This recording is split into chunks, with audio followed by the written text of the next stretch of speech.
재밌는 거 좀 갖고 와.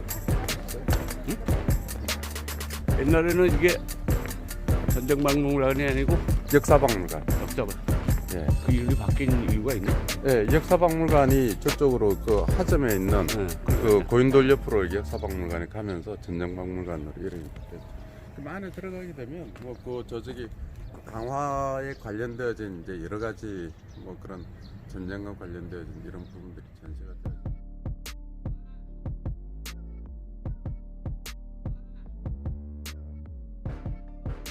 들어가서 이렇게 볼 이제 그런 그 강화 유수를 갖다 지냈던 분들의 선정비 또는 송덕비 이런 부분들이 있고요. 이제 여기 보게 되면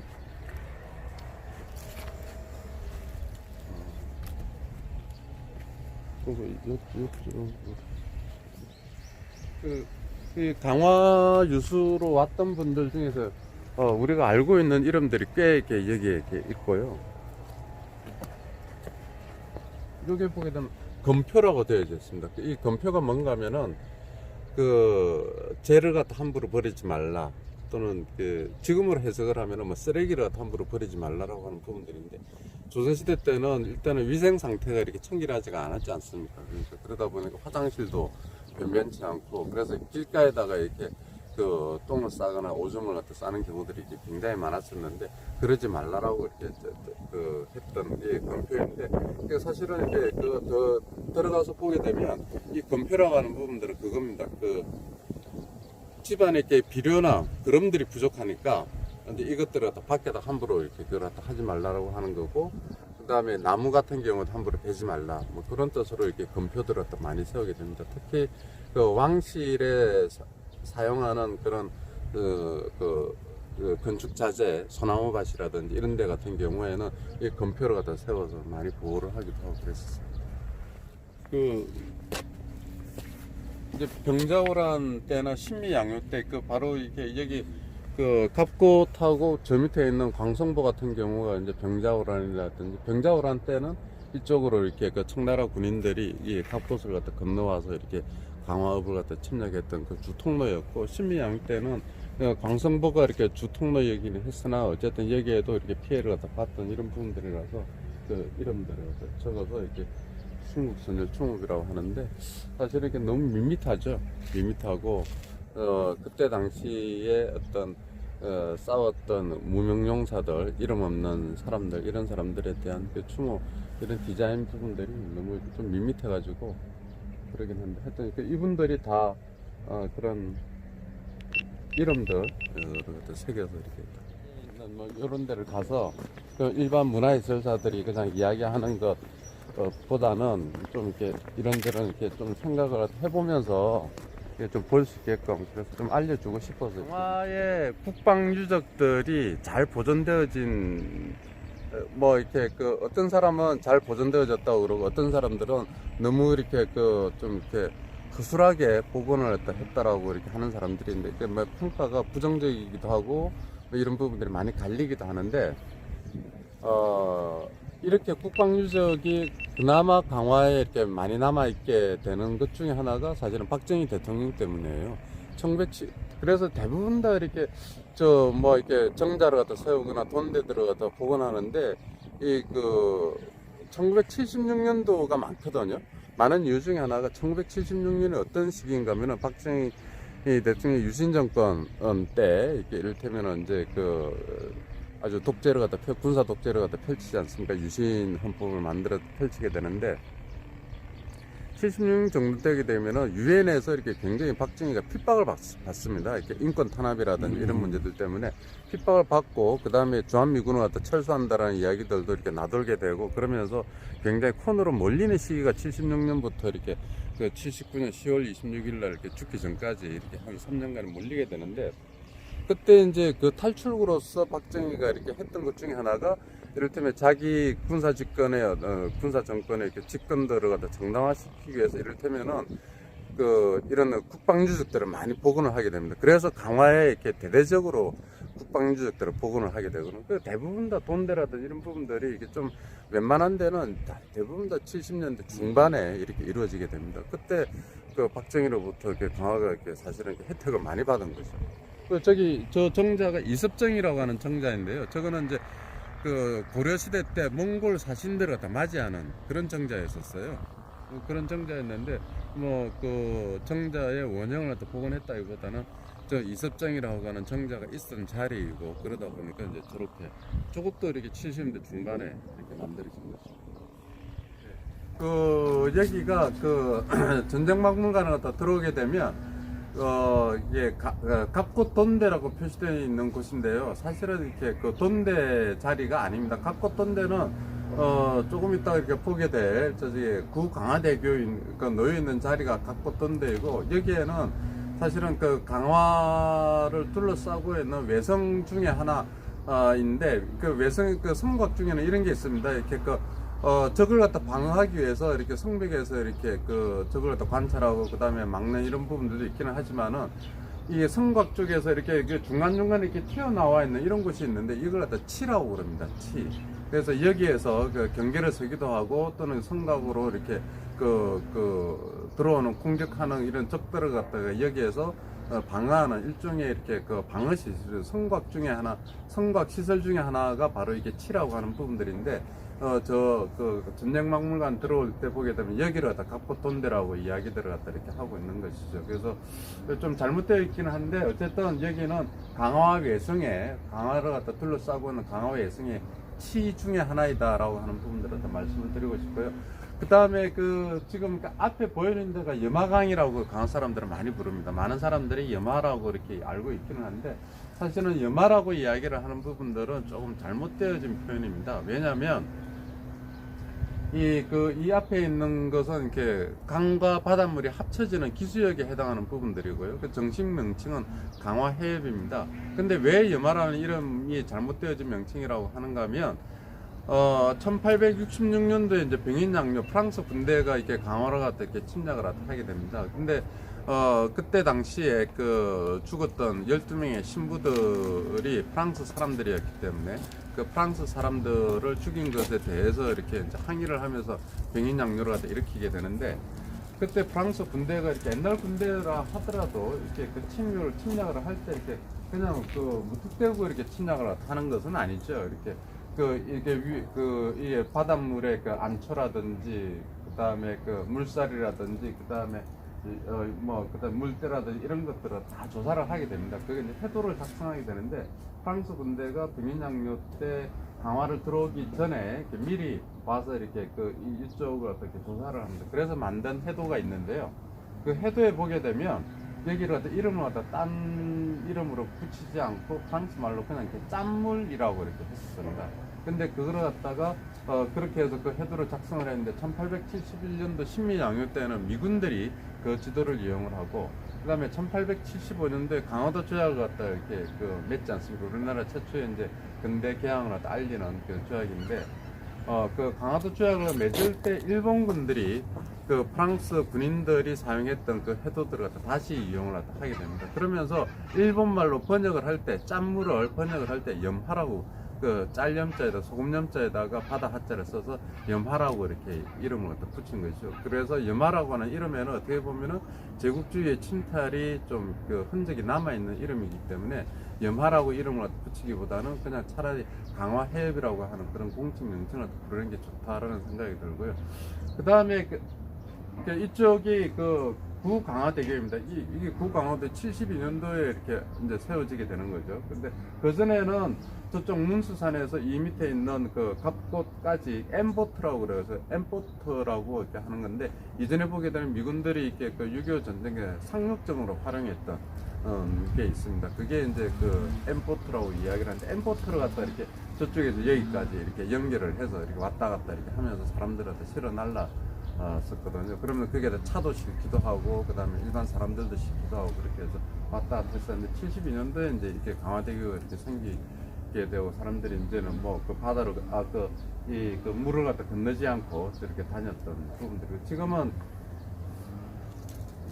차가 다니지 않고 이제 사람들이 걸어서는 왔다 갔다 이렇게 할 수가 있습니다. 그리고 그 위가 이제 지금 우리가 이렇게 차를 갖다 이용해서 다니는 강화대교가 있는데 여기까지만 올라갈 수가 있습니다.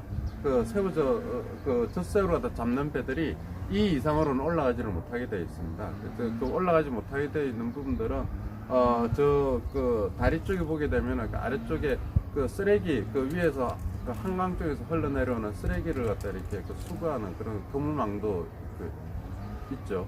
그 그물망이 있기도 하지만 또 한편으로는 이렇게 그 한강하고 중립수역 그 이렇게 해당하는 부분들이다라고 해서 이렇게 올라가지를 못하게 이렇게 되어 있고, 그리고 이렇게 우리나라 이렇게 군인들이 지키고 있습니다만은 실질적인 권한을 갖다 유엔군 사령부 유엔사가 이렇게 담당을 갖다 하고 있어서 이렇게 그 위쪽으로는 사람들이 고기를 잡거나 아니면 배를 갖다 띄우지를 못하고, 이 아래쪽에 보게 되면 저 앞에 보이는 것처럼 저렇게 새우를 그 젖새우를 갖다 잡는 그런 배들이 있고, 이 아래쪽으로는 배들이 다닐 수 있는데 이 위쪽으로는 다니지 못하게 되어 있고요. 그 앞에 보이는 게 문수산이고요. 문수산이고, 그리고 저기에서 이제 이쪽으로 강화 쪽으로 이렇게 좀 많이 사람들이 왔다 갔다 하는 상황입니다. 그리고 이제 여기 보면 이제 대포들이 있는데, 뭐 저기 그 광성부에 가도 이렇게 큰 대포가 있습니다. 이것보다 더 큰 대포가 있고, 여기에도 그 조금 이석정 옆에 가게 되면 큰 대포들이 있는데, 그것도 홍익포라고 이야기를 하는데요. 이 홍익포라고 하는 부분들은 그 청나라 그 병자호란 때 그 청나라 군대가 들어오면서 사용했던 대포입니다. 굉장히 큰 대포입니다. 근데 그 여기에는 좀 잘못되어져 있는 게, 마치 홍미포 큰 대포가 조선 군인들이 사용했던 대포인 것처럼 설명을 하고 있는데 아닙니다. 정반대입니다.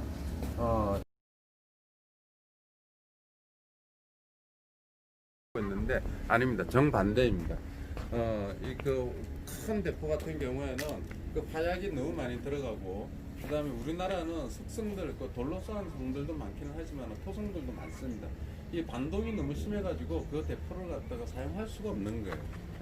그래서 그 홍익포 같은 경우에는 조선이 사용한 게 아니라 오히려 청나라 군인들이 여기를 갖다 침입을 할 때 이렇게 사용했던 대포인데, 그게 지금 현대에 와서는 바뀌어가지고 조선 때도 이렇게 우리가 이렇게 이게 무기들을 이렇게 갖고 국방을 갖다 방배했다라고 하는 그런 의도들을 갖다 보여주기 위한 의도로 그런 큰 대포를 갖다 이 홍익포를 갖다 마치 우리나라에서 사용한 것처럼 전시를 하고 있는데, 그건 아니죠. 오히려 우리가 조선이 침략 당했다는 증거 중에 하나가 홍익포인데, 홍익포를 마치 우리가 사용했던 것처럼 그렇게 지금 바꿔서 설명을 하고 있어요. 그런 부분을 고쳐야 되고요.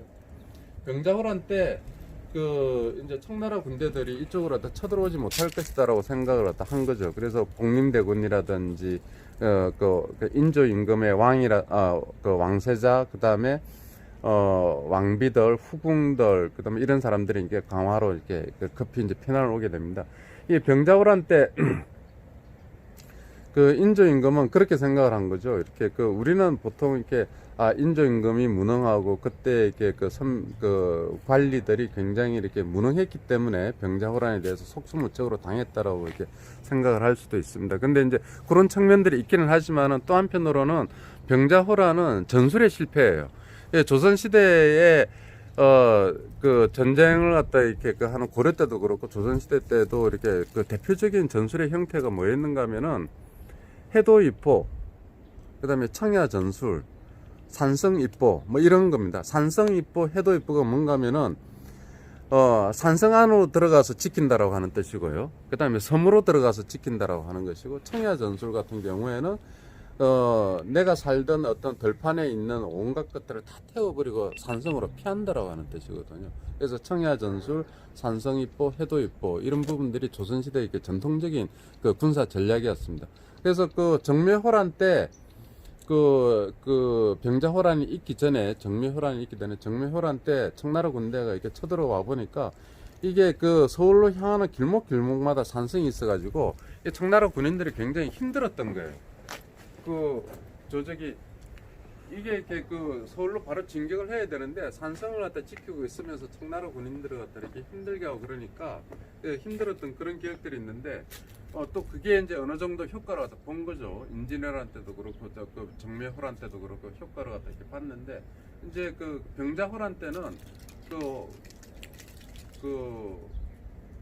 이게 이제 청나라 그 후검에서 이제 청나라로 이렇게 그걸 하고 난 다음에 이 사람이 그 청나라 그 초대 황제가 그 이제 조선을 갖다 이렇게 침략을 갖다 하게 되는데 그 유일하게 침략한 이유가 그겁니다. 이 그 자기가 이렇게 황제 즉위식을 하는데 황제 즉위식에 와가지고 청나라 황제를 인정하지 않은 나라가 유일하게 조선이거든. 그리고 와가지고 이렇게 청나라 황제를 갖다 인정하지 않으니까 이 사람이 청나라 자기의 이렇게 그 위상을 갖다 세우기 위해서 이렇게 조선을 갖다 이렇게 침략을 하고 그래서 나중에 이렇게 병자호란 이후에 이렇게 삼전도 거기에서 지금은 그 일산에 있는 호수공원 옆에 있는 거죠. 근데 삼전도 거기에서 이제 이를테면 항복을 갖다 받죠. 받게 되는데 병자호란 때는 이 산성에 숨어 들어간 그 성들을 갖다 치지 않고 그 압록강을 건너서 어주를 거쳐서 바로 서울로 진격을 합니다. 그래서 그때 처음에 그 선봉장으로 나섰던 용골대 같은 경우에는 목표가 단 하나였습니다. 인조 임금이 서울에서 도망가지 못하고 서울에서 체포하는 것. 그것이 그 청나라 군대 병자호란을 일으켰던 그 청나라의 용골대가 그 맡은 임무 중에 하나였어요. 그러니까 굉장히 빠르게 그 성을 갖다 치지 않고 바로 서울로 이렇게 진격을 갖다 한 것이죠. 그것도 뭐 그 부대들을 갖다 이렇게 한 세 개로 나눠 가지고 이렇게 앞에 가고 그 다음에 중간에 가고 후발대가 이렇게 가면서 그래서 성으로 피신한 장수들이나 백성들이 청나라 군대를 어떻게 방어를 할지를 어떤 몰랐던 거죠. 그러다 보니까 그 실제 파발마보다 빨리 청나라 군대가 이렇게 움직였던 이런 부분들이 있습니다. 그래서 급하게 이제 자기는 그 인조는 자기 후궁들하고 이렇게 왕세자들이나 왕비들을 갖다 이게 강화로 보내고 자기도 이제 그 2차로 이렇게 이쪽 강화로 오려고 그러다가 청나라가 너무 빨리 오는 바람에 어쩔 수 없이 강화로 들어오지 못하고 남한산성으로 이렇게 피신을 한 거죠. 남한산성으로 피신을 했는데 나중에 이 강화가 함락되어진 것들을 알고 남한산성에 또 항복을 하게 되는 거죠. 그때 청나라 군대가 이게 강화를 갖다 이렇게 진격을 갖다 하는데 사람들은 강화를 이렇게 진격할 줄을 몰랐어요. 그때 당시에 이제 그 가장 최고의 권력자였던 김유의 아들이 김경징이라고 하는 사람이 여기 이제 그 강화를 방어하는 총 그 책임자로 있었는데 이 사람도 역시 그 전에 몽골 때도 그랬고 병자호란 때도 그렇고 청나라 군대가 이 강화는 갯벌도 이렇게 길기도 하고 물살도 세기도 하고 그래서 침략을 못할 거라고 생각해서 방비를 허술하게 했는데 청나라 군대는 이미 정묘호란을 통해 가지고 이 강화의 지형지물이라든 이런 부분도 알고 있었던 거죠. 그래서 그 사람들이 조선을 갖다 침략할 때부터 비선이라고 해서 가죽으로 만든 배가 있습니다. 날렵한 배가 있습니다. 그걸 갖다가 갖고 온 거죠. 그리고 또 일부는 여기 와서 이렇게 그걸 갖다 제작을 하기도 하고, 그 다음에 이 주변에 있는 작은 배들을 갖다 이렇게 이제 징발을 해서 일순간에 이쪽으로 이렇게 넘어오게 됩니다. 그때 넘어올 때 보게 되면 그 안내를 한 사람들이 누군가 하면은 청나라 중국 사람이었는데 조선에 와서 이런저런 이유로 살다가 이렇게 살고 있는 중국 사람들이죠. 청나라 백성들인데 이 사람들 호민이라고 이야기를 하는데 그 사람들이 여기에 많이 살았습니다. 김포하고 서해안 쪽에 꽤 많이 살았는데 그 사람들이 이제 이를테면 청나라 군대를 갖다 이끌고 이 강화를 갖다 이렇게 들어오게 되는 그런 부분들이고요.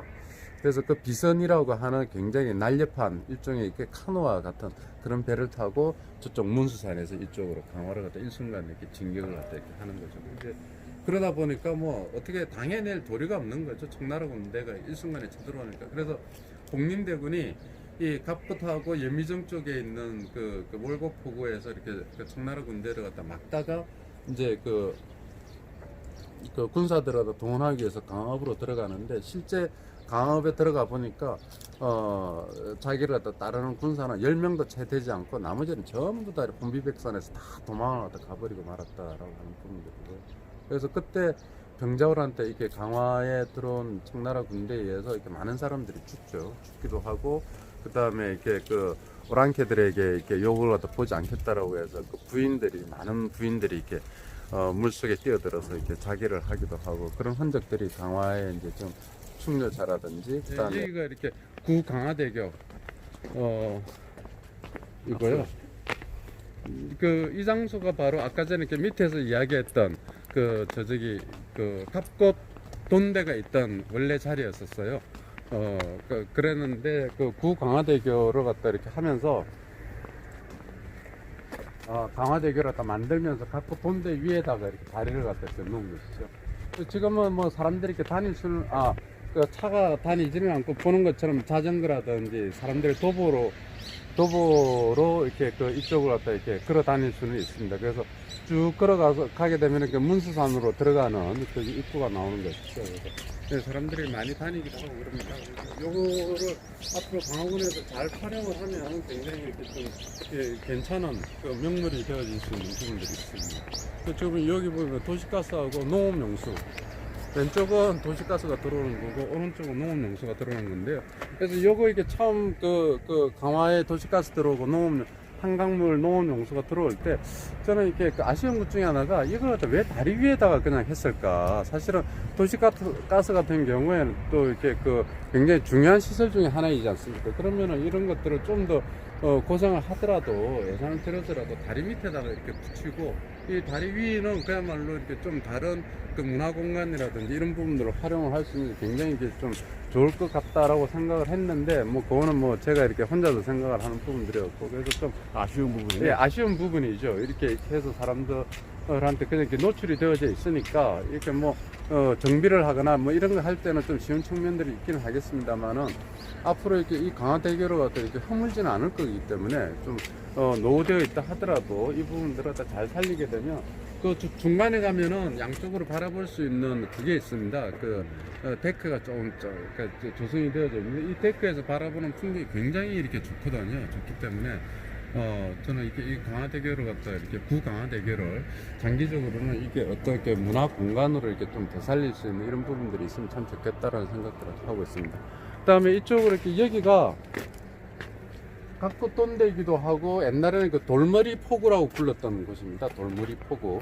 이 갑고돈대가 저기 그 김포로 이렇게 연결하는 그런 강화의 관문이었던 곳인데요.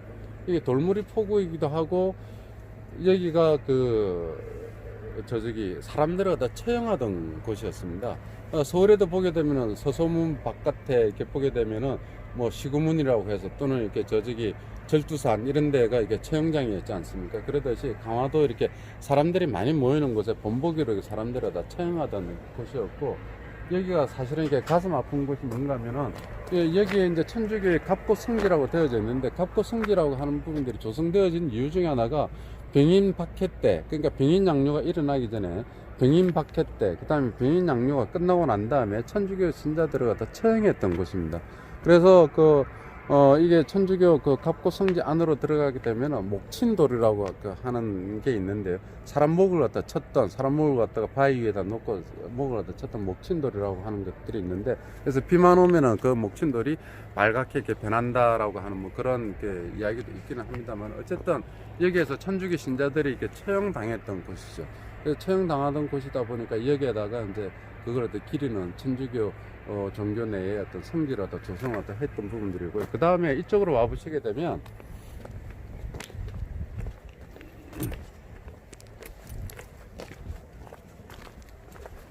이 민간인들 한국 전쟁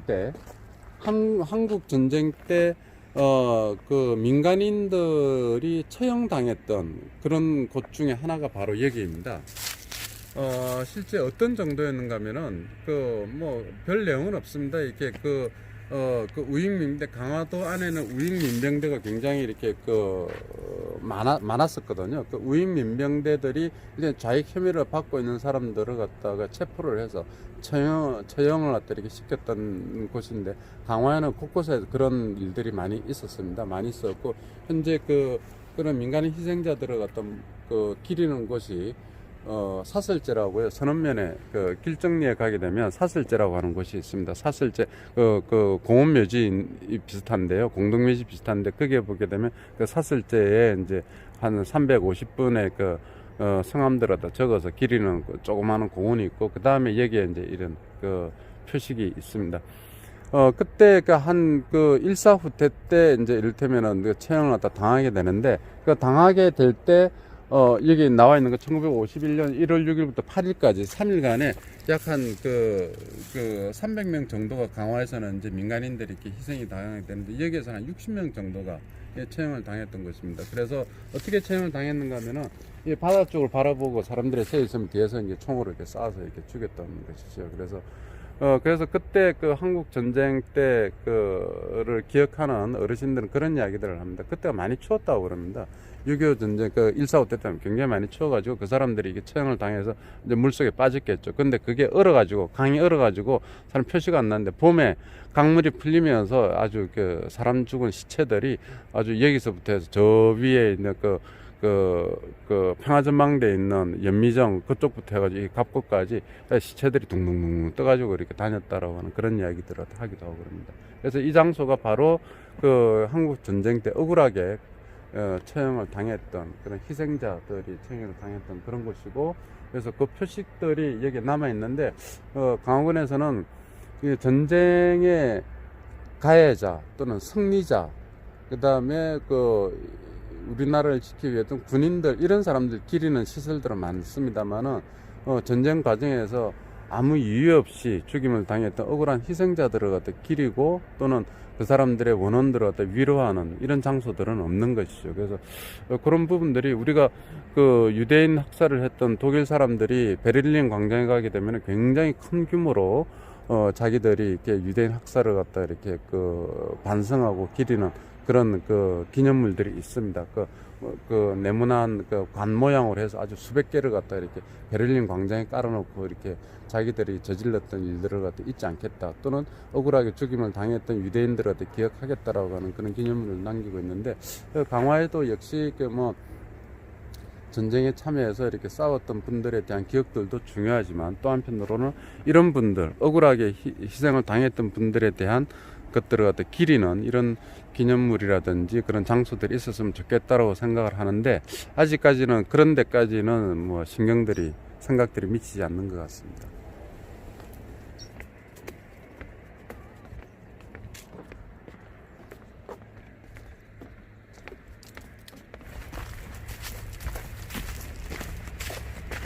여기가 이전에 다 강화와 외성박지였고요.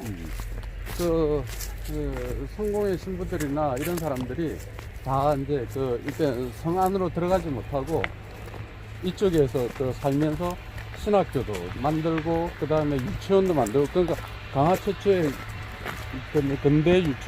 근대식 유치원을 만든 게 바로 성공의 신부들이 들어와서 이제 만들었거든요.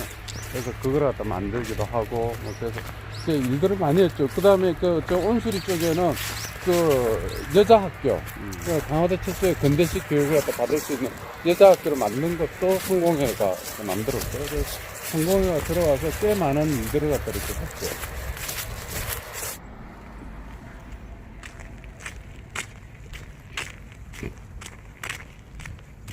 여기가 아까 전에 이렇게 강화대교 구 강화대교 입구에서 이렇게 쭉 내려오게 되면 경치가 아주 좋습니다. 그래서 천주교 성지, 갑고 성지라고 그러는데, 갑고 성지 하나 갖다 걸어서 내려와서 한 5분 정도 오게 되면 바로 이 장소에 도착을 하게 되는데, 저 마주 보이는 곳이 진해루입니다. 진해루.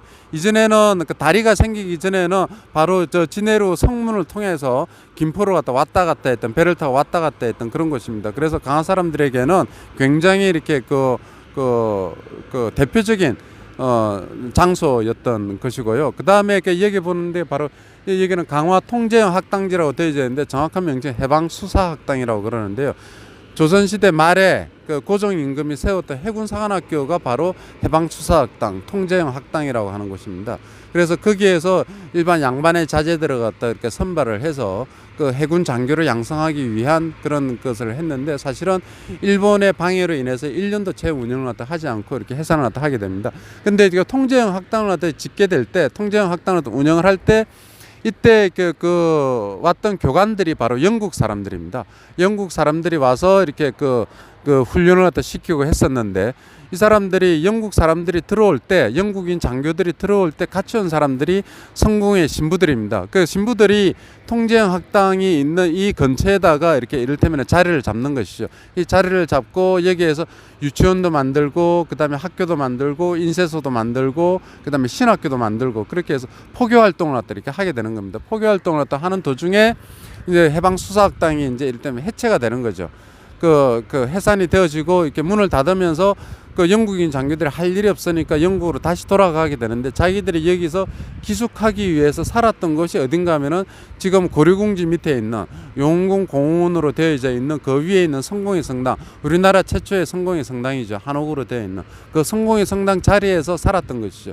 그래서 그 사람 영국인 장교들이 가면서 이 그 땅을 갖다가 그 집을 영국인 신부들에게, 성공의 신부들에게 팔게 됩니다. 그래서 영국인 그 성공의 신부들이 그 집을 갖다 사서 우리나라 최초의 성공의 성당을 그 자리에 짓게 되는 겁니다.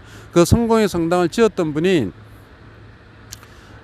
그 마트로프라고 하는 주교님이신데, 영국인 주교님이신데, 이분이 불교학자예요. 그래서 이렇게 한국 문화, 한국 불교에 대해 굉장히 조예가 깊은 분이었어요. 그래서 성당을 갖다 먼저 지을 때 그 한국인들이 갖고 있는 불교적 심성들을 갖다가 이렇게 좀 이렇게 그대로 옮겨온 거죠. 그래서 외부 외형들을 보게 되면은 불교식이고, 안에 들어가게 되면은 그 이제 서양식 그런 양식으로 이렇게 성당을 갖다 지었던 그런 분인데, 지금 마트로프 그 주교님이 지금 서울에 가면은 정동교회, 성공의 주교관이 있는 정동교회를 설계하고 지었던 분이십니다. 그래서 그 정동에 있는 성공의 대성당 그 지하에 가면 마트로프 주교님의 무덤이 거기 있어요. 제대가 있습니다. 그래서 우리나라에 유일하게 그 성공의 주교님의 그 무덤이 그 제대가 있는 것이 바로 마트로프 주교님이시죠. 그분이 이게 우리나라에서 최초로 성공의 성당을 지으셨던 분이고요. 그래서 이 통제형 학당지는 사실은 우리는 뭐 강화 외성 밖이라고 해서 이렇게 그 물도 가깝고 이렇게 사람들이 살지 않았을 거라고 생각을 하지만은 이 성 밖에는 주로 이렇게 그 천민들이 많이 살고, 그 다음에 그 이런 서양인들이 이렇게 살고, 그래서 성 안으로 이렇게 들어갈 수 없었는데, 어쨌든 이 통제형 학당이 사라지면서 그때 그 영국인 장교들이 집을 갖다가 성공회 신부들이 사서 들어가면서 비로소 이제 성공회가 우리나라 전역으로 이렇게 번지게 되는 부분들이 있습니다. 그리고 강화가 성공회하고 이렇게 굉장히 이렇게 연관이 깊기도 하지만은 뭐 나중에 또 기회가 있으면 제가 강화 양명학이라든지 하고 강화학파 이야기를 할 때 보게 되면 할 수 있는 기회가 있게 되면 또 말씀을 드리겠지만은, 이 양명학 강화학파하고 성공회가 또 이게 굉장히 깊은 연관을 갖습니다. 그래서 우리나라에서 성공회가 많이 번져 있는 굉장히 교세가 강한 지역이 바로 강화하고 진천인데, 양명학에 있어서도 강화와 진천은 뗄래야 뗄 수 없는 관계들을 지니고 있기 때문에 그 연관관계는 나중에 강화 양명학을 설명을 할 때 제가 또 말씀을 드리도록 하겠습니다.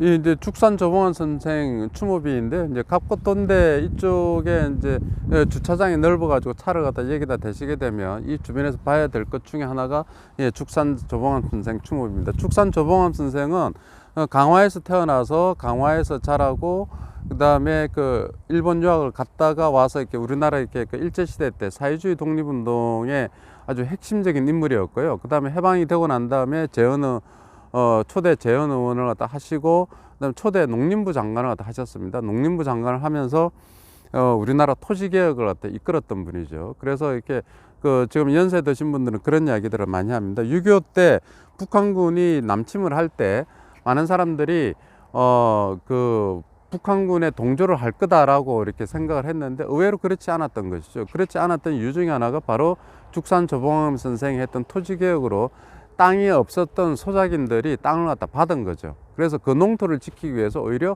북한군과 이렇게 나서서 이렇게 싸우기도 하고 자기 땅을 갖다 지키기 위해서 방어도 하고 그랬던 부분들이 있었기 때문에, 그 남침으로 인해서 우리가 적화가 되어지지 않은 이유 중에 하나가 바로 축산 조봉환 선생의 어떤 토지 개혁이었다라고 하는 그런 평가들이 있습니다. 그리고 이분이 이승만 정권의 장기 독재, 그다음에 독재 정권에 대항해서 대통령 선거에 나가서 이승만과 이렇게 싸운 분이죠. 그래서 그 여파로 인해서 이분이 간첩으로 몰려서 이렇게 처형을 당하게 되는데, 간첩으로 몰려 처형당하게 되는 제목이 바로 평화통일을 주장했다는 이유 때문입니다. 이게 평화통일이라고 하면은 지금은 뭐 당연하게 그렇게 해야 되는 거 아니냐, 평화적으로 통일을 해야 되는 거 아니냐라고 하지만은, 그때 당시에 1958년도, 59년도 이때 당시에는 이승만 정권은 평화 통일을 주장을 하면 북한의 주장에 동조하는 것이다라고 해서 사람들한테 간첩으로 몰아서 처형을 갖다 시켰던 것이죠. 그때 억울하게 이렇게 처형을 당했던 것이고 2010년대에 들어서면서 이분이 우리나라 대법원에 의해서 간첩으로 이렇게 처형당한 부분들은 무죄이다. 그거는 이렇게 조작되어진 혐의다라고 하는 부분들을 밝히게 됩니다. 그래서 그때부터 신원회복 운동을 하게 되고요. 이 추모비를 세우는데 결정적인 역할을 하신 분이 강화에서는 유진국이라고 하는 분이고요. 인천에서는 그 서울문화재단의 지용택 이사장이라고 하는 분인데, 이 유진국이라고 하는 분은 강화 사람들에게 굉장히 이렇게 존경을 받는 분 중에 하나입니다.